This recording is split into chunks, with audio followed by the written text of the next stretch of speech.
what's Missin Curfew. It's when you kind of play guilty, but you show up. How nice is a green light on the road, though? No practice tomorrow, no plane, just go. Scotty Upshall in the clear, and he scores! Right in front, scores! A few laughs, a little bit of fun, and obviously a lot of hockey talk. You're listening to Missin Curfew. The lads.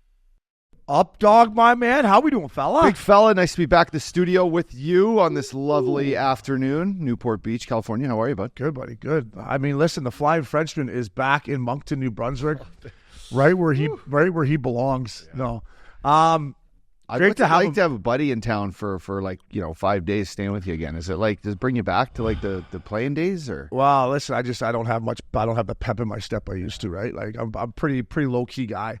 So he comes out and I'm like coming off the Pebble, 4-day golf bender, and I'm like, listen, buddy, we got to take it easy. Like I can't physically do it. I got to work. If you want to play golf, oh yeah. So he comes in the first night, gets just buckled on white wine. Second night, same thing. So like I kind of felt bad early on. I'm like, fuck, this guy wants to probably do some stuff, and we're being pretty lazy. And then Thursday night we took him out for dinner, and I was like trying to tell him, like, fella, like, save it. Tomorrow's the day. We're playing golf. And he woke up Friday morning, hung cheese, and he went out and put up a monster number on the front nine. He shot, I don't know if anyone's ever done this, Uppy. I don't think anyone's ever shot 52-37. No, it's up there. It's up there. Because it's hard to do. I was on the right side of that, too. I had him down 7-5, 3-1. Yeah, it's on the front. It's tough to do both of those things. It's hard to shoot 52. Yeah. But I'm just thinking anyone that shoots 52 probably can't shoot one over on the back. Oh, what's the recipe? You do it on the turn. Is it a little? Well, what did he have? Oh, he just started boozing. Yeah, he was just hung cheese. I mean, he was just completely hung when we showed up at the golf course, and we didn't hit any balls that day. But yeah, he's doing great. His kid's a sick hockey player. It was great to see him. It's just I don't have the bender in me anymore. Like we took it way too late Friday night. Like I mean, just I don't even want to tell even the beauties on this podcast would shake their head out the festivities Friday night. But I felt the same thing. It's an old Rothschilds got us. It was a Rothschilds to the back to my place to just too late, too much, too soon. Too much. Too you look fresh. Sunday. How was your Sunday? Didn't get my swim in today. I woke up not perfect. I had to throw the robe on. Down I go. And there are the boys resurfacing the fucking pool deck, and I'm like, "What in the hell is going on here, boys?" They're like, "Oh, pool's closed." I'm like, "Oh." So I went up to the spa. And I'll tell you what, these old boys up there, they were going full up dog up there. No towels, just shaving their nuts. It's like a car accident. You don't want to look, but you got to look. But I was like, I want to be like, fella, throw a towel on. Your fucking nuts are hanging down to your knees. Your ass is fucking hanging down to your Achilles. I'm like, what the? It's just like tough morning for me. It was not my typical morning. You're buzzing, though. You feel, I tell you, you look good. You feel good. So maybe this is the new thing. Maybe you just join these boys in the steamer and shave your nuts with them every Tuesday morning. They were shaving in the steamer. It's not perfect. By the way, that's like that's a fine. That's a fine. You can't shave your nuts in steamers anymore. I don't know if you were ever able to do it. I mean, there were some nut sacks hanging to the ground in there. I don't mind if you throw on some of the shaving cream and you go in there and you let it kind of moisten up and get that steam in there, loosen up the joints, the fibers, stubble. Whatever you call it. The roots, I guess. The roots. It softens it up. I used to shave with a straight blazer. I used to do that. It'd be nice. Come out of steam. Can't shave your nuts in public steamers anymore. Cannot. No. Cannot. Frowned upon. You can't put your leg up on the ledge and get underneath your butthole. You can't do that. They weren't doing that. Not allowed to do that. They weren't doing that. I don't want to. They weren't doing that. They were just shaving. A couple guys were shaving their face. But I was the towels were optional in there. Yeah. That's all I was saying. The boys were letting it swing around the old locker room. So my first time, I got traded to Phoenix back in the day, Obes, and it's Phoenix stays, and back then it was big steamers, right? It wasn't so much the saunas, but we had a steamer that got just steamy and hot. And I came in there one morning early, and I open up the door, and I go to sit down, and fucking there's Gretz, Buck Diddy, with this. He's got the shampoo on his face and everything, and I'm like, Gretz. He's like, hey, up, Doc. And it just it just woke me up immediately. I'm like, shit, here's the great one, up early in the steam, getting a good shave in. I was just in there trying to cure my hangover. And anyway, started shooting the shit. It was great, but yeah, just you never know when that steam, you don't know who's in there. I was just going to say, I know you're a sauna guy now, so you don't use the steamer. I'm more of a steamer than a sauna guy. But it was going full tilt this morning, and when I opened that door and walked in there, I was tiptoeing in because you don't want to just Some guy's bending over and you run right into the rear. Tough morning for me, so I wasn't. I need that swim, buddy. So unfortunately, I got to swim after we're done working here today. But listen, I want to give us some shout outs to Todd Pickup again. The whole classic in Newport, held at Newport Beach Country Club. They killed it, man. I went over there Sunday. Just such a cool event. They had just bars on every hole in the back nine. People from Newport came out. You want to talk about good-looking people everywhere. There was good-looking people everywhere. I was lucky enough to go in the clubhouse and hang out in there. But just once again, it's a credit to Todd Pickup on actually trying to make something cool. Right? You can have this tournament and just whatever. I can see why the guys want to come back and play in it every year. It was a great event. He absolutely killed it. I followed John Daly for a couple holes. Nice. Was he drinking? He was in dead last. Oh, he was. Yeah, 14 over. That was dead last? That's not bad. Yeah, him and Fred Funk. Talk about two guys that don't hit it. I realize I don't hit it very far because on 18, was it 18 or 15? Doesn't matter. 18. Fred Funk hit it like where I hit it the last time we played. And I thought not it even good. up the hill. Like right by the bunkers. Right by the bunkers. Well, what was John? Does he still have a big swing? Big John was over the bunkers. Yeah, but you would have been hitting it. You'd hit it past Big John now. Yeah. But he had the Hooters pants on. The Hooters bag. I think he had the Hooters pants on too. Did he have like the Trumper 24 hat on, or is he? He didn't have the bumper Trumper 24 hat on. No. I think long hair though, like stogie, beard. Yeah, beard. Somebody said Santa Claus. Right? Berard was with me. He said, he's not shaving that till he's cancer free because I think he had liver cancer or something. So it was great to see. He still moves the needle though, man. Yeah, you should have seen the people gathered around him. Freddie had to withdraw, bad back, and Padraig Harrington took down the Irishman. He did. Yeah, Matty Oya texted me. He's like, I can't believe you didn't bet on the Irishman right when he's in your own backyard. Oh, yeah. I texted him like, dude, I didn't even know you could bet Champions Tour. I mean, I guess you can, but I never thought of too focused on betting everything else. It's hard to. I'm just focused on hockey. You can find it somewhere on the DraftKings app. Oh, for sure you can. But anyways, Pick, and to everyone at the Hoag Classic, great job. Way to make Newport Beach look good. The course looked unbelievable, by the way, up, dog. And then I wanted to give some love to Kenny the Wiz. We were lucky to have Kenny the Wiz caddy us Thursday at Big Canyon.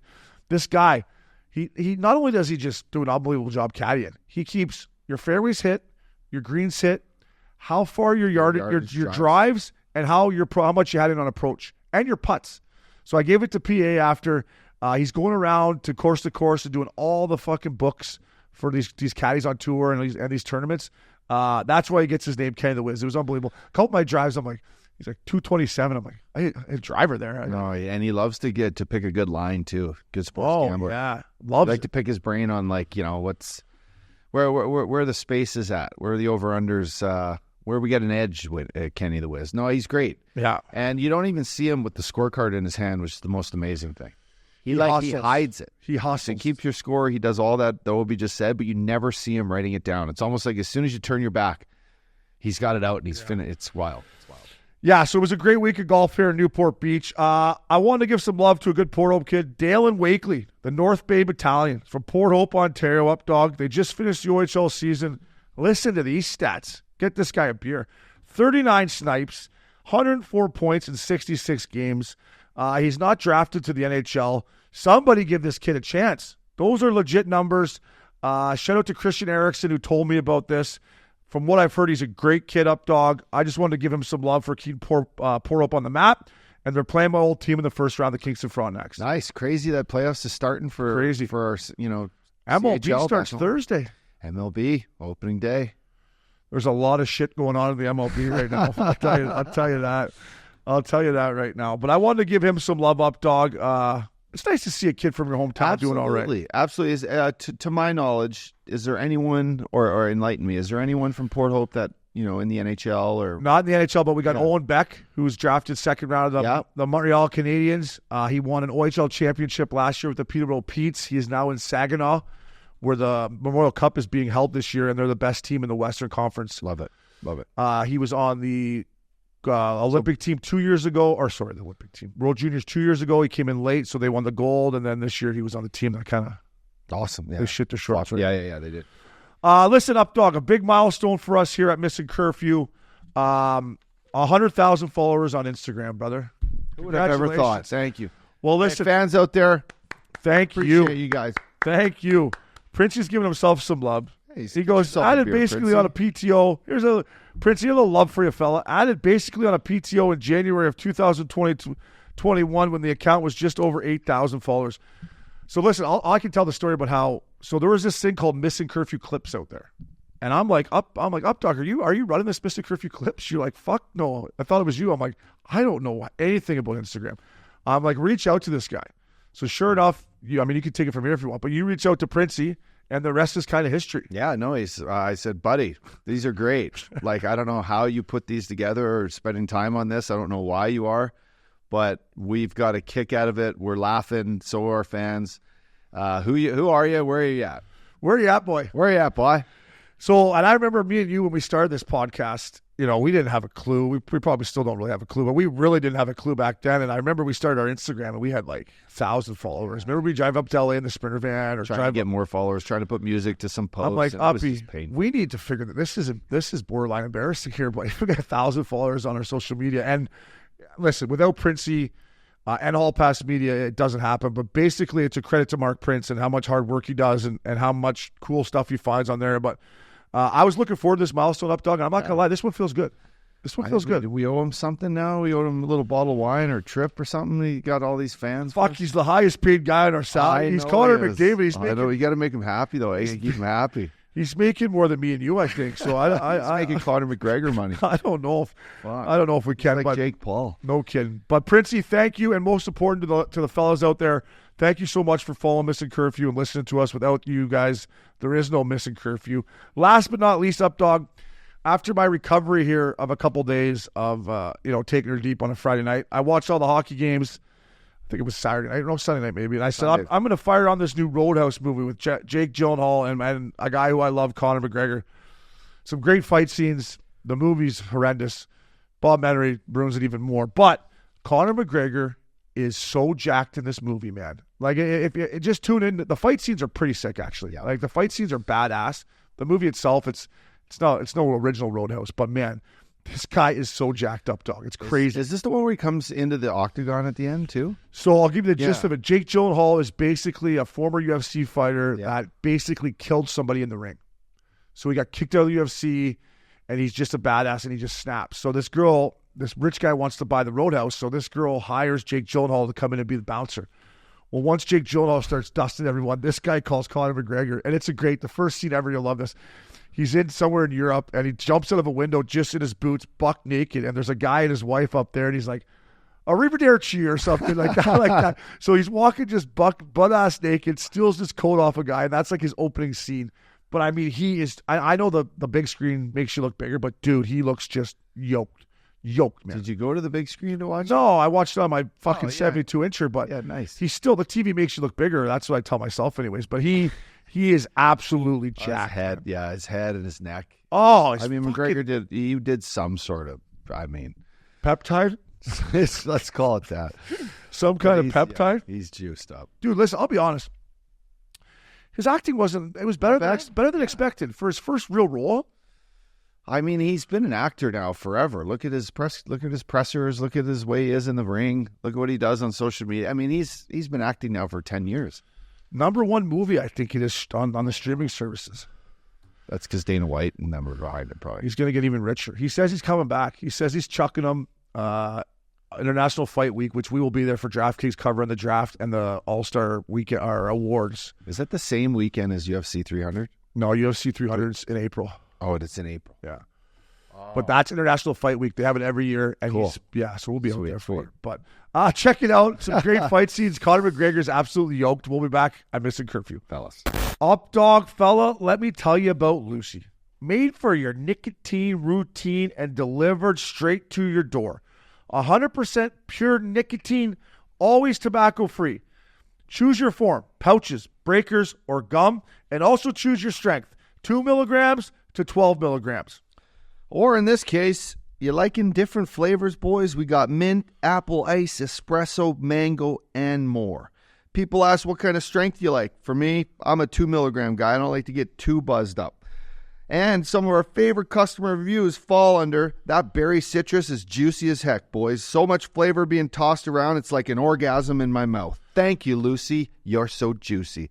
Let's level up your nicotine routine with Lucy. Go to lucy.co/curfew and use promo code Curfew to get 20% off your first order. Lucy offers free shipping and has a 30-day refund policy if you change your mind. That's lucy.co and use code Curfew to get 20% off and always free shipping.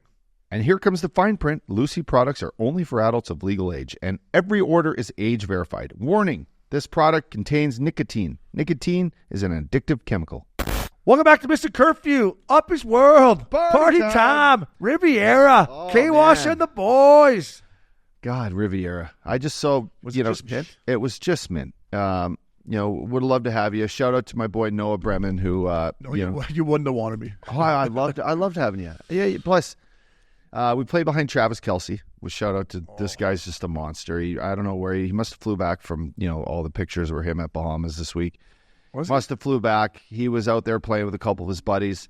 But shout out to this really great guy, Matt Hesse, and his wife. They've got this Veterans Future Foundation. Yeah, great cause. And, we did a lot with our boy, with Buckley, Matthew Buckley from No Fallen Heroes. We did it in Aspen with Sheldon Walitsky. If you guys recall, I was up in the fighter jet with him. And he's doing a lot with psychedelics and helping these vets. And so Matt built this basically this veteran university in Bentonville, Arkansas. And it's there for these guys to go in, Obi. Once you lose like your sort of your mission, you take that uniform off. It's not like all the research that they've been finding. It's not the trauma that these guys on the battlefield that they really lose like their drive or they struggle with their mental health after. It's them losing the uniform and feeling like they're part of something. Yeah. So their mission with this with the VFF is to provide these guys with these classes to leave and be health coaches, to be fitness trainers, to be nutrition trainers, and give them like purpose to go out and join like the real world and have a team again. And we know what that's like as athletes. And I'm sure everyone out there has an own story of this, but a great cause. Shout out to Kevin and Chelsea Washington for opening their doors and their checkbook. Yeah. We had a dinner up there Sunday night. It was amazing. Live band. We watched some college football, listened to some speeches. Yeah, I saw Stacy Gott put a picture of they must have a picture of their family over their mantle or something. That's hilarious. I mean, it just looks like it's just like the perfect, like best looking family in the history of the planet. They're just all like good looking people. His kids are perfect. Kids are beautiful. Chelsea looks beautiful. Kevin looks like Bruce Wayne. And then I just look and watch it. I'm like, but then so then we rented. Riviera was rented yesterday for the golf tournament, and that's a statement alone. It was amazing. So I have to say, I won the long drive. I was on number one. I carried it over the whole gully, which was crazy. People saw where the ball was and like, what the fuck? Yeah, you would have been like minus 750 to win the long drive. I mean, and then the closest to the pin. You got to be getting sick of winning those, aren't you? Yeah, but it was I gave the bag back. Like, what? I don't want it. Gave the bag back. He's got enough of these. But I will say there was one great prize, and it was a trip or two on the Ritz-Carlton yacht, and I don't know where it left from or where it docked. But it was for the closest to the pin, and Obi, I never win those. 6 feet 2 inches. I won it. I was very happy to donate it back to the foundation. We're going to do something on our socials with them, and do something for the vets. Give this this thing away. I think it's going to be great. And then next year we're doing a Missin Curfew team. Yeah, 100%. We're going to put that in there. But a great cause, Matt. You did a great job. K-Wash, thanks for having us at Riv. Is it a It's a track. It's a track. How is Travis Kelce's golf swag? Pretty good. I would imagine so. Golf swag, good. Golf swag. Yeah. He's got to have good golf swag, right? Yeah, I mean, he rinsed me when I took him and Mahomes to lose to Steph Curry in the match. Oh, yeah. Like the line was like minus 400 for. It was so funny. You cost me, bud. Kevin came up to him and was like, "Hey," he's like, "Kels, come over here. I got to introduce you to my CEO, Atlas Power." And it was so funny. Yeah. Kelsey got out there and it was just Kevin being Kevin. Was there any other big time celebs there? Yeah, there was. Chandler Parsons was there. He's a staple though. Yeah, and then Griffin played. Blake Griffin. Yeah, and then Brian Timmons was there. Evan Natt was there. You said Tommy Gott. Our boy Daly, I played with Daly. Tony Gonzalez or Tony Gonzalez played, yeah. We got to get Tony on the pod. Tony's a great guy. I feel like we know Tony well enough to get him on. He's moving back to California, so it'd be great to have him on the pod. Not many people. He's just jacked. Not many people moving back to California. Moving back. From where? Texas? Yeah, he was in Austin. I think he's excited to move back. Really? It's hard to. California's a hard place to leave. I mean, there's a lot of people leaving. Yeah. I'm not fucking leaving. I ain't fucking leaving. But then it's hard to not want to come back to especially this time of year. It's like the best time of year to be here. Well, listen, I hear you, but it's a great cause. Like you said, anytime you can do something for the veterans like that, up dog, that's good on you. How about, speaking of good golf swings, Ethan Garber's golf swing? Yeah. Starting quarterback for UCLA. Just what a great kid. I mean, Grant and his wife have done such an unbelievable job. And that's another thing about growing up around country clubs. If you put your kids in country clubs, they get respectful, they have manners. You know, he was calling me Mr. O'Brien. I said, fella. He called me fella. He's just calling me Obes here, eh? But what a golf swing. Yeah. It's tempo. It's long. Imagine being 6'4" and just knowing how to hit. Yeah. I mean, your swing is like short and compact, and you have like no spin on the ball. And it just go like, even when I don't even think you hit it and it still goes like fucking a mile. But his is like long and lanky and just, I mean, it's just snappy at the bottom. Like I played with him on Thursday and he didn't hit a bad shot till 7T. And I go, ooh, that one didn't sound like yours. That one sounded like mine. And he goes, yeah, I missed that one. I was like, I guess you did, fella. But just a great kid. Pulling for them. Big opportunity. Big Ten this year. Starting quarterback. Pulling for him. Great kid. Great kid. So he ought to maybe hand some of that NIL money to some linemen. Yeah. Maybe. Hopefully they protect him, right? I mean, you think the leagues are going to figure out a way to... I don't know, because some of the Pac-10 guys are a little more speedy or a little smaller than the Big Ten. The boys are big. And you got to think the SEC boys are even bigger. They probably want to kick the shit out of these California kids, right? They're all good-looking, surfer guys. Totally. They're probably like coming to the Big Ten. He's got one game early on this season. They're going into Baton Rouge, LSU. What an atmosphere that'll be for him. That will be unbelievable. How many babes are to be there? A million. Yeah. A million. I watched them play last year at the Rose Bowl. They played Coach Prime and the Buffs. He's listen, I'm not going to pretend I know everything about the quarterback position, but very intelligent. Made those little reads. So I think he's smart. I think he's going to be okay. He's got a little Grant in him. He looks like Grant, doesn't he? He looks like Grant. Garber's his dad. He's a fucking legend. The guy can pick apart an O-line like no one's business. Yeah, and I'll tell you what, when he gets that putter going, Garb's made one on the back 9 on like 12. We had him bent over on the front, and then he made out like, and he just filled it up the rest of the way. And I think once he filled his cup up with tequila, he started filling up the hole. So, up dog, up his world, Riviera. So Washy's good. Washy's great. Awesome. Yeah, he flew to Costa Rica today, and I miss that guy. Yeah, he's doing great. It's the Missin Curfew.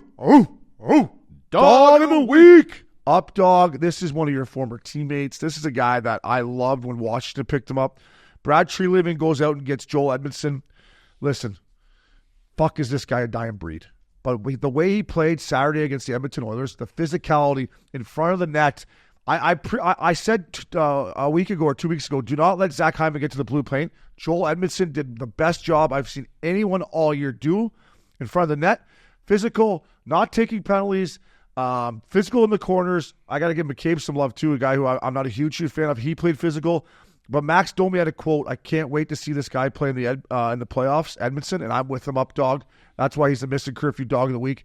Guy's nasty out there. Nasty. Yeah. Blocking shots on the power play and going after their best players. He had Leon Draisaitl worried about one thing and one thing only, and that was trying to get back at Eddie. Yeah. And it's just, he's a great guy. Listen, he makes a great first pass. All the little things that NHL D-men are just, you're supposed to do, he does them well. But it's his intangibles away from the puck. Those little cross checks, those little snippets of fuck you hockey. Fuck yeah. Eddie brings to the table. I think it was a big loss when St. Louis lost him. He's been around. He's been in the finals with Montreal. He's been in Carolina now. He's been in Washington. There's been a little bit of a little roadmap for him. But what better place to be? It's exactly what the Toronto Maple Leafs were missing. And like Max Domi said, heads up playoff time, because they need to play big hockey in the playoffs in the East. You gotta. I mean, listen, they're with just Edmundson brings that swag to the team. Yeah. That was the hardest I've seen them play. Yeah. In maybe the Austin Matthews era. And on the other side of it, Draisaitl, though, it was great. Draisaitl fucking two-handed him. And you can read Draisaitl's lips. He goes to Edmundson. He goes, I told you I was going to slash you. Yeah. I told you I was going to slash you. And he just two-handed him, and Edmundson came flying back in. But if you're an Oilers fan, and there's lots of you beauties up there that listen to Missin Curfew, and we love you, I mean, that was a red flag. I mean, you got just absolutely bitch slapped. Yeah. Evander Kane, nowhere to be found. I don't know what's going on with him. I don't even want to know, but he's been horrendous. Bouchard, listen, it was just a beatdown of all beatdowns, man. You would expect, like, during those games in Toronto, Saturday night, Hockey Night in Canada, your star player is from there, his family, fans in the crowd. How do you not grab someone? You're down 3-0. Why doesn't Nurse go grab someone? Why does Nurse tried to grab Edmundson at the end of the second? Yeah, but that's not the right time. Yeah. It's like the whistle blew. It's in front of their net. You don't. That's not when you go. You go off a face-off and you make a scene. Yeah, I thought they could have roughed it up a bit. And if their coaches or Connor and Leon are saying, guys, let's just stay out of it. Let's try to beat them by scoring goals. Like, at some point, you gotta, if you're the muscle on the team, you got to step up and be like, follow this, boys. I'm fucking in it. Yeah, the problem is Revo's out there. So they're like, I've been there. They're like, fucking. And then Revo, that's why you have Revo out there.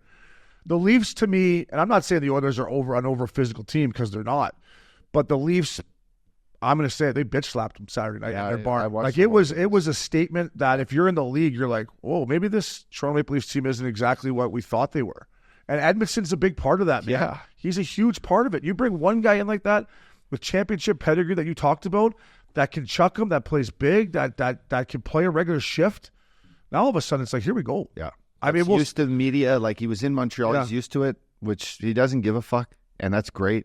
He doesn't give a fuck about anything, actually. He's just a great fucking hockey player, good teammate, loves playing tunes, loves to have a pint. Probably does pretty well off the ice.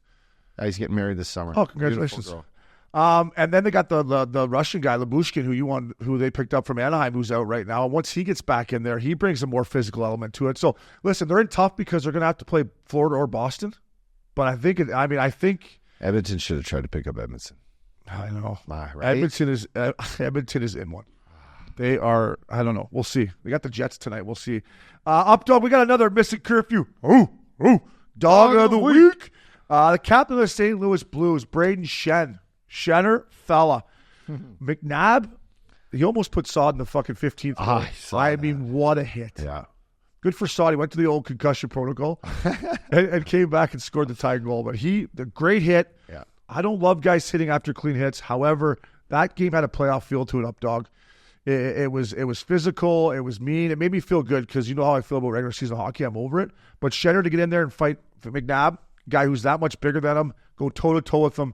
That's why he's the captain. That's why he's the Missin Curfew dog of the week. Yeah, no, I mean, again, he's a great asset to a hockey team, a well-deserved guy that wears the C, plays with his heart on his sleeve. And in that case, Obes, like, he's a guy, I just mentioned it, at times in certain games and certain times of the year, big nights and big games, you got to step up and maybe do something you don't want to do. Shenner will fight anyone. I know. He's fight Landeskog, opening draws of games. He's fought big boys. In this case, you know, he's smaller than McNabb. He's going after a bigger guy. Oh, yeah, McNabb's 6'4". But he knows that that's his job. That's why he's wearing the captaincy. And that's why the younger players in St. Louis, like, eventually you got to kind of learn to play a little uncomfortable. And this is what Shenner's brought to the table. And he's a great teammate. It was a tight checking game. I should have taken the under. But for St. Louis, I'm with you. I'm watching it, and Cairo and Thomas, who I'm sure have been the reason why they're still even in the playoff hunt. I haven't watched St. Louis play a whole lot, but they still that was a big fucking game. Like, if they win that game in regulation, they're literally, you know, a point behind them, or 2 points behind Vegas. And it's like, you lose in overtime. You know, we've all been there. It's like, you know, you look at the schedule. It's still now. a race. It's race. Still a race. Yes, you're right. We're going to get to the races. Fucking huge. But listen, Shenner, Edmundson, couple St. Louis Blues, well, Edmundson former, but Missin Curfew dog of the week. Up dog. Get this guy, Labatt Blue, fella. Presented by Labatt Blue Light, the pristine Pilsner, fellas. Enjoy your beers together so you can live life to the power of we. Always enjoy responsibly. Beer, Labatt, USA, Buffalo, New York. Up dog. I mean, hey, listen, it's springtime. Masters right around the corner. Baseball starting. Playoff hockey right around the corner. Best time of year. we're dishing out Labatt Blues here to pretty much half the league here. Hey, you get a car. No, you get a car. No, you get a car. We're giving out Labatt Blues to everyone. That just seems like everyone's lighting it up. Let me start it off here. The Fact Daddy and the Nashville Predators. Woo. I was believing a little bit, but now you got me believing big time. You went in and cost me some money. You went into Florida and won 3-0 in a place that not a lot of teams have gone in there and A, have won, or B, kept them off the score sheet like that. 17-game point streak. To go in there and beat the Florida Panthers was a statement around the league. Hopefully they all had a Labatt Blue after the game because they deserved it. And then our boy out here, Alex Killorn, killer. Listen, I know things aren't going the way he wanted to, but came back from injury. He's got 10 points in his last 20 games. He's got 14 goals on the year. And the reason I'm giving Killer Labatt Blue, when I watch him play, he's still playing his balls off. And that's not easy. To be a two-time Stanley Cup champ that just signed a big ticket on a team that is playing for the first overall pick, Killer still brings it every night. He goes to the net. He's tipping pucks, and he's getting rewarded. So, Killer, get yourself a Labatt Blue and text me when the season's over. We'll tee it up. Mr. Jack Eichel himself, 2 goals, big fella, on Saturday night against Columbus Blue Jackets, getting him 500 points in the NHL career. He's having a season, 55 points, 24 goals in 52 games. He's been hot. Big reason why the Vegas Golden Knights the last week have turned things around. They were slipping. They were slipping. I mean, power play was in one. Goaltending issues are in one. You know, now they got Logan Thompson. Looks like he's taking the net. But Jack Eichel, get yourself a Labatt Blue Life, fella. How are you? And then, I mean, without further ado, Connor McDavid, first person since Joe Thornton to have 90 assists in a season. He's looking for a hundy, He's folks, getting it. and he's getting it. Listen, 90 assists, funny stat, but 90 assists, more points than Jamie Benn got when he won the Art Ross for the most points in a season only 9 years ago. I forgot he won the Art Ross. 87 points. But I mean, watch Connor did just the things, and you know, we're gonna get to the next guy here shortly thereafter who's benefiting from this too. But Connor McDavid, get yourself a Labatt Blue Light, fella. Yeah, I mean, listen, he's gonna get 100 apples. It's just crazy. 100 apples. We'll see what comes with playoffs, but I got a bad feeling for Connor and the boys again. But you talked about Logan Thompson. Aiden Hill got hurt. Yeah. Logan Thompson, he made a fucking shootout, a shootout save in overtime on Buznyachev that was just nasty. Yeah, the glove. Because he's a goofy, so he's catching it with this, and he like caught it, and then like jumped back, and I was like, what a save! Yeah. What a save! And then obviously, typical fashion, then they go down. Marchessault scores, but Ike's. I've been watching Vegas a lot lately. Ike's has got his jump back. Yeah. Right. Like, it's so hard to get hurt, and when you get hurt through the course of the middle of the season, you have to come back at this time of year when everyone's buzzing, and it doesn't matter how much you bag yourself or how much you work out. When Ike's first came back, he's got his jump back. Mm-hmm. But the only thing I could think about watching them play last night again against the Blues is their power play. Man, like Theo, like walk to the middle. Because when Theo walks to the middle and then can slide it back to Ikes or slide over there, and I think it's Marchessault or whoever, they got to get some movement going. Like if you watch the Vancouver Canucks, JT Miller does the McDavid. He comes, so Hughes is over here. Miller comes all the way up here. They give it here. We either can shoot it or give it back over to Pettersson. Like, I just don't get why Vegas is just like, fucking get moving, boys. Get moving. I know. And Theo's got such a good little wrister. Like, they got Barbashev in front of the net, who I like, but a little more traffic too. A little more traffic. But Ikes has got he's got his jump back. And speaking of a guy who's got some jump up, dog, get this guy Labatt Blue, the Nate dog, Nathan MacKinnon, who I picked at the start of the year to win the Hart Trophy.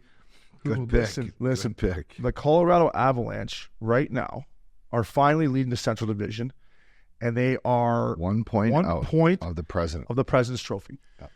And the reason I picked Nate at the start of the year was I thought he would be the best player on the best team, and it very well may end up like that. We will see. But what Nate's done this year, he has a point in 34 straight home games. Like, it is just absolutely insane what he's doing. Listen, the Avalanche are absolutely humming. The pickups at the deadline for them were unbelievable. But Nate, keep it going, buddy. 3 points. I felt bad for Sid. Sid comes out and just sets the tone, right? Sets the tone. They go up 4-0. And I'm watching it with PA, and I'm like, any other team in the league, I would say this is over. They get one at the end of the second to make it 4-1. I'm like, you know, at the end of a period, right? You're like, fuck. Yeah. You know, and then they just turned it up. They just turned it up, and he was absolutely flying. Makar, I mean, this kid is so nasty. But the pickups that they have made, they got depth now. Your boy Sean Walker is looking better and better every game. What a pickup. The way I feel about the Avalanche now, I'm waiting to the preseason before the deadline, I was a little concerned. Now I'm like, who's going to beat them? Maybe Vegas.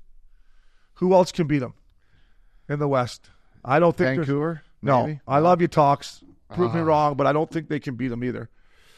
Dallas. I mean, listen, they're the hardest thing maybe getting out of their little Central Division there. Yeah. Which, by the way, but a 7-game series. You're right. Can we go back to the old way?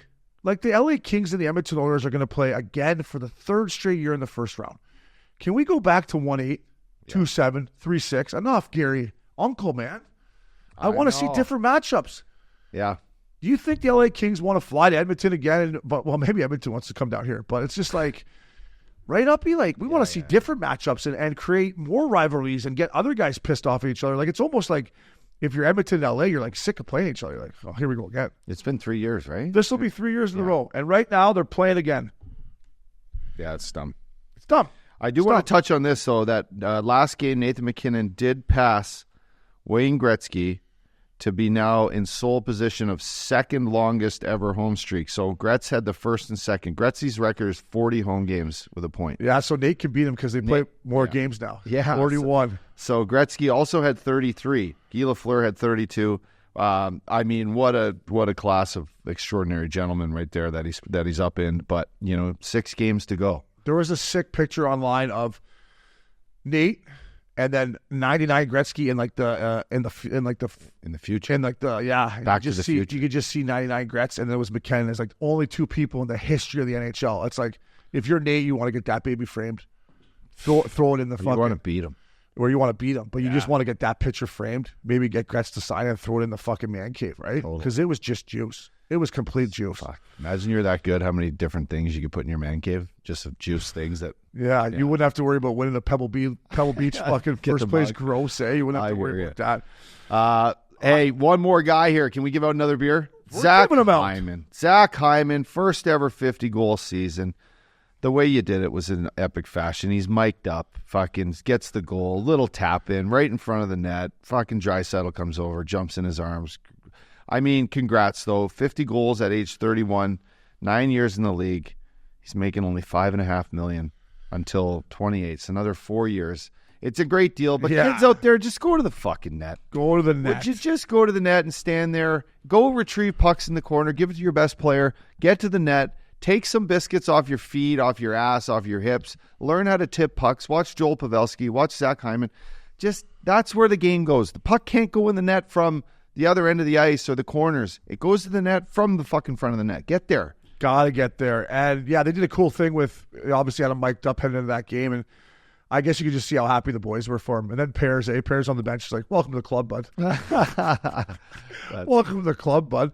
He's like, of course you scored it from the blue paint, but you could just see how happy everyone was for him. And then they asked Sheldon Keefe about him, and this is a pretty good nickname. They called him Shaq when he was for the Marlies because nobody got to the paint. He got to the paint better than Shaq. So they called him Shaq Hyman instead of Zach. Yeah. Zach Hyman because he got to the paint so well. Like, just get there. Get there.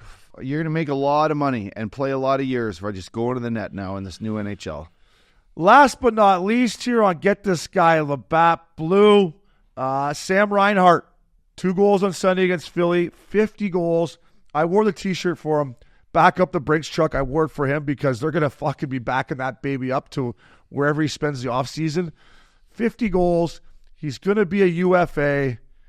What are you thinking if you're him? 12 million. I mean, you're focused on winning the Stanley Cup. But in the back of your mind, you got to be like, fuck, this is going to be okay. Yeah. How come they haven't offered him anything to stay yet?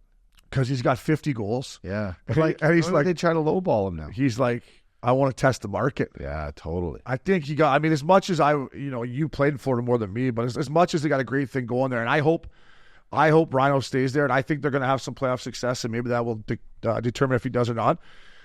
Ups, as ex-players, you put yourself in this situation. Yeah. I mean, I can't even fucking imagine.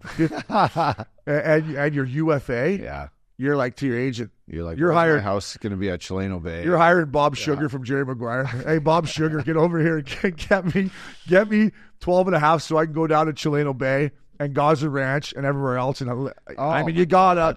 I'd be touring some of the best properties on the goddamn planet. Yeah, like the last guy I can think of is like Johnny Hockey, right? He had 100 points that year in Calgary. They won the division. They got to the second round, and Edmonton bitch slapped him. And then he decided to go to Columbus. And I was actually watching Columbus play the other night. I had Colorado over them both ways, easy, free money. And I'm thinking, why did he decide to go to Columbus? I'll never know that. Like, why? Did he not ever listen to our podcast? How many times I ripped that city? Why would he ever? Do I not sound like a guy that came from, PA asked me this. I'll ask you this. Yeah. I'll try to do it in PA's accent. Is Columbus the worst fucking organization of all time or in sports? Are they the worst organization in sports? They're up there. And I said, well, you got to think the Arizona Coyotes are worse because they don't have a rink. He had a chance to go to Long Island, right? And so he didn't want to go to Lou Island. Where else did he have a chance to go? I just think they offered him the most, I guess, right? Why guys don't go to these non-tax beautiful states to play, good red state or whatever the hell, down Florida or Texas. I guess there's just like you or want like New York City just to experience that, but Columbus, Ohio. Dustin Penner would be a good guy to bring in on this conversation because Penn's was getting lowballed out here in Anaheim when they won the Cup. And then the legendary Kevin Lowe offer sheet, first one ever. Pens gets 5 for 25, but goes to Edmonton and his career kind of goes literally down the shitter, right? So it's like, yeah, you want to get paid, but now if you're like a guy like Johnny Hockey, it's like, what's next for him? Does he ride it out and never want to win a Stanley Cup? I don't know the kid well enough. It's just like, it's like, I don't know. I don't know. It's long days there, long weeks, long days, long months. Showing up to that rink is fucking. They have a good setup though, right? No, it's terrible. They have the practice rink right where the game rink is. Listen, what does that make? This doesn't make anything better. It's still like, well, you don't have to drive anywhere. It's not great. We used to have to get dressed to drive. Everything should be great now. It's the National Hockey League. Everything should be great. So you can't say like, oh, the rink is like has the practice rink in there. No, everyone should have like a nice practice rink now, and they will. They will. But it's not. It's not like It's not a lot of organizations. Philadelphia Flyers, they treat fucking players like they're royalty, they're gold. They're like they're kids. There's a lot of organizations like that. I don't know. Columbus is not. Philadelphia Flyers, not perfect. 81 points. We're gonna get to that. Let's save that. But Rhino, congratulations, fella. Get yourself on the bat blue. Around the National League up, dog. This is why everyone's scoring 50 fucking goals. There's been 102 hat tricks in the NHL this year. 102.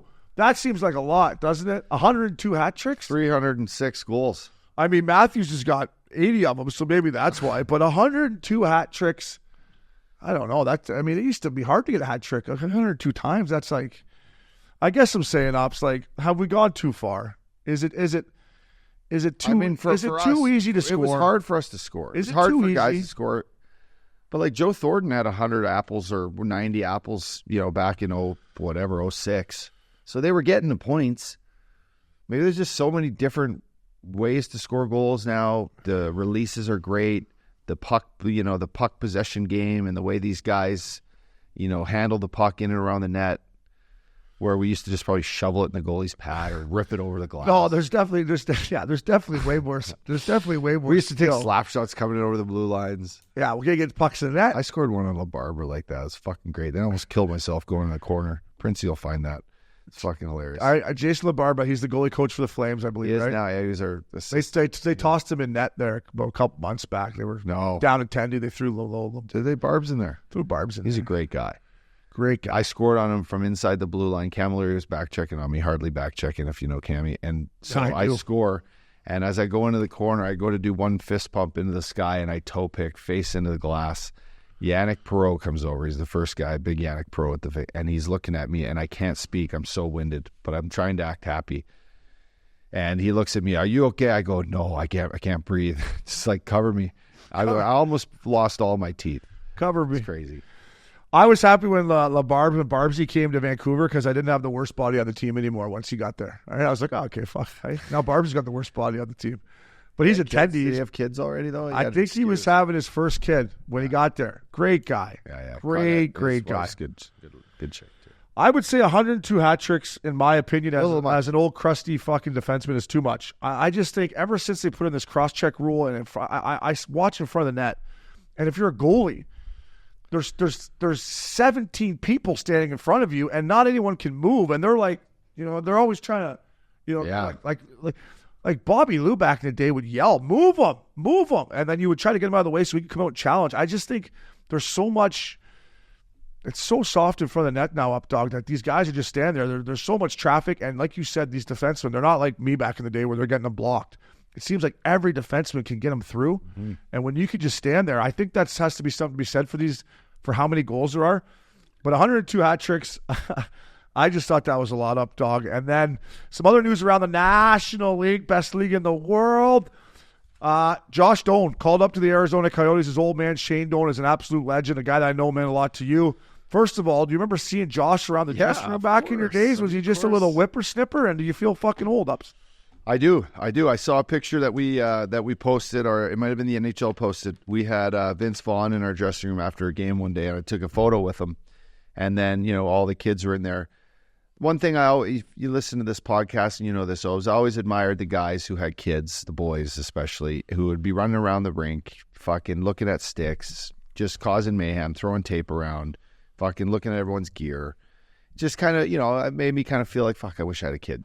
That was the only time. Until you left the rink. Then now witnessing, some of the guys' kids, Vern Fiddler, his kid Blake, who, shout out to Blake, he's having an incredible career up for the Edmonton Oil Kings.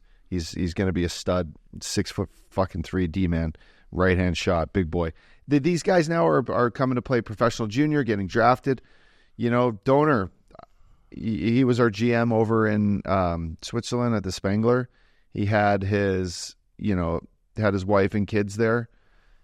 It's now like this kid's, gets a call from Bill Armstrong the other day, says you're going to play, up in the NHL for your hometown team. Like, it's just an amazing thing. Yeah. It's an amazing thing, and it it's the way the world works, right? Like the hard work you put in your career gives your kids a chance to look at the way you handled yourself and all these things, and then one day, if that's what they want to do, they have a chance to go chase it themselves. And this is what this kid did, so he deserves the right. He's going to be wearing number 91. I just had that circled. Yeah, he's playing tonight against Columbus Stink Jackets. Stink Jackets. Maybe he'll get on the board.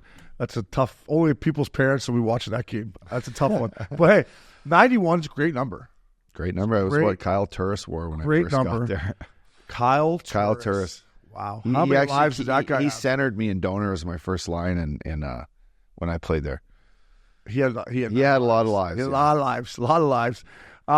It was cool seeing Bill Armstrong call a guy up. It would be interesting to see when we had to send a guy down though too. They should show both sides of it. I'll tell you what I did. What I did witness was how different hockey is than, say, golf, because a guy that we're going to have on here before the Masters.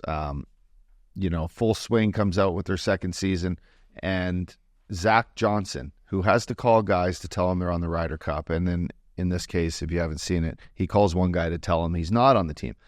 The fucking way this guy handled that made me want to.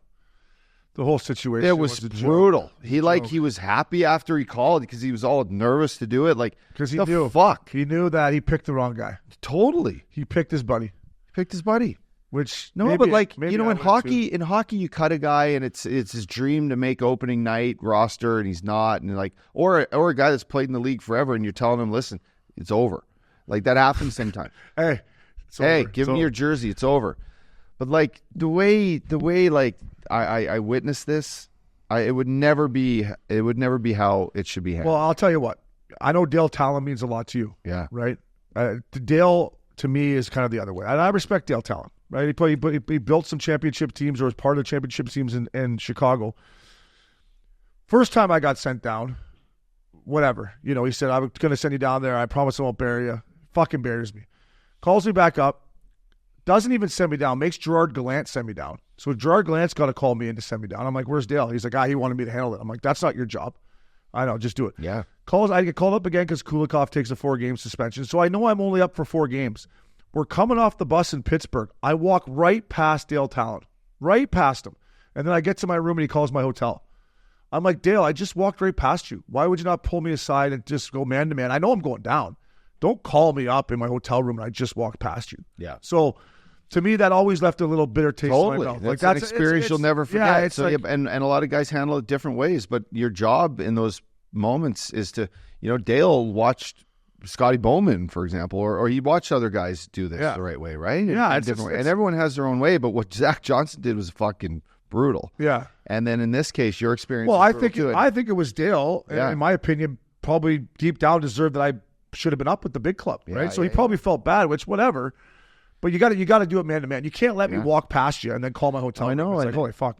And I don't know, but everyone's different. I would handle it like, you know what? I would try to be as open as I can with guys because that's how I handle my situations. I just want the less fucking, what do you call drama? it? Like commotion or whatever. Yeah, drama, the better. But I think this guy will respect me more if I just, hey, my job is to do this and build this team, and I have no fucking money left. And unfortunately, I brought you in on a PTO, Obi, and I hate to do this because everyone knows you should be on our team. Yeah. But if you can, but man to man, because you're a fucking man. You're not a kid, right? Like Keegan Bradley's a fucking man. You don't have to call him and this.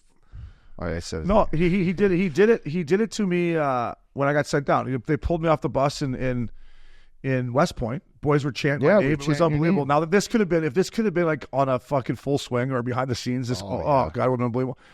And he pulls me aside. He said, "Are you going to sign this two-way or not?" I said, "Dale, I made this fucking team. I came in here and I made this team cold. You cannot tell me I didn't make this team." And the boys want me here, like he's like, "Well, I got too many one-ways." I'm like, "Send fucking Rollback down. You guys got 4 games in the league." I go, like, just give me an opportunity. I made this team. And then he's like, "I got to give you a two-way. Plus, you're still getting paid by Calgary." I'm like, "What does that have to do with anything? Let's not go there." And he's like, "What are you going to do, go to Russia?" I'm like, "I may go to Russia, Dale. I just fucking might." And then I ended up signing them. So at the first thing he did, but he did tell me he wouldn't bury me down there. And I was leading the league at D scoring, and he buried me down there. I was like, what the fuck is this guy doing? Buried. But in full swing, you will see Zach Johnson, who I don't like him for a lot of reasons. Now, I used to actually like him. I don't like him for that because I do think Keegan should have made the team. He deserved it. And I don't like him for at the waste management this year when he's like, don't play. Don't fucking play. So, anyways, Josh Doan, good luck, fella. Shane Doan, enjoy that. That's got to be something. Hopefully someday Updog will feel that with Beckham in sports or something. That'd be unbelievable to see your kid go out there and snap it around. I remember my dad always said when I first made the NHL to see O'Brien on the back of the jersey, when I was out on the ice was one of his proudest moments. So that's pretty cool. But Updog, trade deadline, new teams means you got to get a new bullpen. Hey, you got to get a new bullpen. Absolutely. Stock What that a time. bullpen. What a time. Oh, you don't have much time at the deadline to stack it, but you got to get a couple in there before playoffs start, for those nights off ups. Listen, couple guys lighting it up. This is why, as a GM, you got to be aggressive. Anthony Duclair, I thought it was a great pickup for our boy Coop and Julian Breezeball in Tampa. 9 points in 7 games. He's just a National Leaguer. Went to the Stanley Cup Finals last year. Was dying a slow death out here in San Jose. You can see he's got his jump back. Great his style. Skill, great style. He's fit in well. And then Kunetsev. Listen, by the way, when he went down to Hershey, I heard he was the greatest guy when he went down there. Was in a good mood, treated everyone great, got rewarded going to Carolina. He's back doing the fucking one of these. He's doing the peacock. He's been a great pickup. And then honestly, for me, Casey Middlestat. Listen, kid's got a National League release. He's got to learn, how to play away from the puck, and that will all come playing on a good team. But I think he's the second-line center they were looking for. Updog, those are some guys that have jumped out to me that have just been unbelievable for their new team. And how about Bowen Byron, bud? Come on, every week we're 3 giving goals, this guy 3 apples, 6 points, 9 games. How are you? And then to me, I've watched a lot of the Carolina Hurricanes the last week.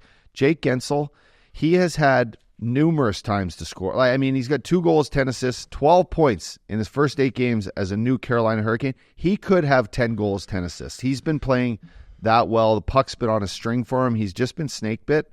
I'm talking glorious chances. To where in Pittsburgh, these are like back of the net. I saw Blue and he looked glorious. Yeah, glorious.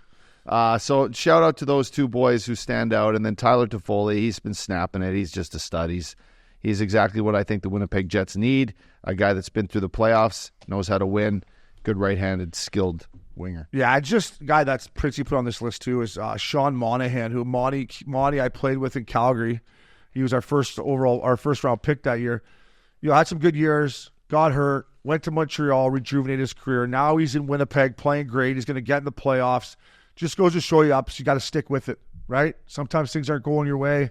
Better days ahead. But listen, those are all great pickups. And I want to say this. Look out for the Tampa Bay Lightning. Look out I'm telling you, points hurt right now. Hedman didn't play the other night. But if they can stay healthy, they're at 85 points right now. I've watched them play. They went just through the whole Western Road swing and went 4-5. They got points in every game. I mean, I know San Jose and Anaheim aren't exactly world beaters, but beat Vegas, beat LA, or lost LA in overtime. It was a great road trip for them. I think the Dumba Duclair pickup gives them that depth that they were lacking.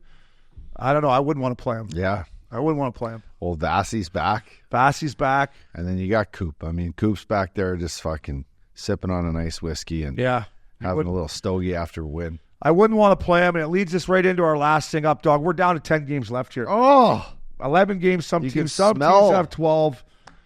Fuck, I remember this. You can just see the playoff hockey. We got some races. Who do you think with 10 games left? I think Tampa's in.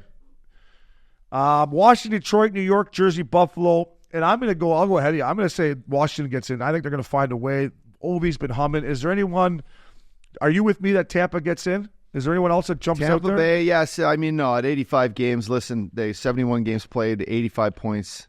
They're 6 up on, that second wildcard team who's currently the Washington Capitals. I'd love to see Ovi back in the playoffs, but I'd also love to see Patty Kane. And I think that now a healthy Larkin back in the lineup, the Detroit Red Wings look better than they have the last month. They've been on a huge slide. So Fabry's playing well. You're getting goaltending in Detroit. I love the way that D-man stepped up and fought Forsberg in such a heated battle the other game. I don't know if you got to see that Forsberg. And what's the big German? Yeah. Great Mo scrap. Seider. Mo Seider. 1-0 in a low-scoring affair. By the way, that used to be a great rivalry, Nashville-Detroit. Those were fun when I games came in to the play league, all the whole Nashville rink would be full of red. It would be, I mean, it's Eiserman, Shelley, fucking Lidstrom. These guys used to come in and wax us. And listen, I think that rivalry's back, but that was a great game. And you see Detroit, they're one spot up or one spot out of the playoffs right now. I see them pushing. I don't know if the Islanders can really dig. I like to see the Islanders get in too for Patty Waugh. Yeah, that's true. But everyone wants to see Showtime get in. Yeah, right. Everyone wants to see him. And then out west here, Nashville's in. Huge win for Vegas. I think these are the two teams here up, dog. I just don't think your old St. Louis Blues have enough. I remember Loops texted me the one year I was in Colorado. We were right here. We were St. Louis, basically. We were just out. We were just in. We were just out. He said, are you going to get in? I said, I don't think we got the horses, fella. I don't think we got the horses. They've got a different identity right now, the St. Louis Blues. They're not the St. Louis Blues they were.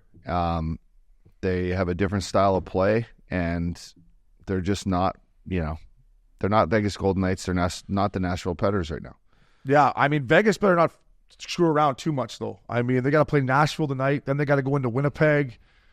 So St. Louis Blues with 10 games left, they got to go 8-2 to have a chance. Yeah, that was a tough loss. Tough loss. Hey, they got to go 8-2 to catch either the LA Kings or the Vegas Golden Knights, in my opinion. I agree, up, dog. I can't wait for playoff hockey. Last but not least here, top titty this week, fella. Shout out to the winner. Top titty. Look at this fella. Numi 4. He had Eichel, Marchessault. I don't even know who this guy is. Zutterlund? What did he get? Zutterlund got him 30 points. Wow.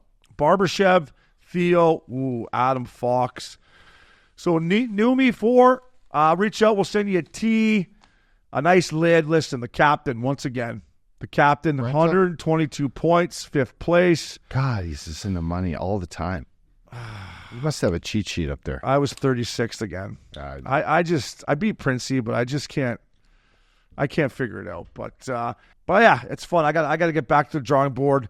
We appreciate the boys playing. The captain Brento's always in the mix. If you're looking for some tips, get it to him. And buddy, by the way, check out our NHL parlay best bets of the day on our DraftKings website at dknetwork.draftkings.com. Missin Curfew. We go on there. Yours is the little parlay bet tonight. Here, Parlay Cafe. It's always open, just like our boy Broadway Jimmy Scoops said. By the way, I saw something for the 11 fun that they were doing over the week for Jimmy. His kids were there. His boys are growing up nice. They look great. Man. The 11 fun. Get out there. Support it. It's great. Scoops, we miss you every day, fella. Up, dog, you the man. Morgan, Kyle, thank you, HallPass Media. That was Missin Curfew. Fellas.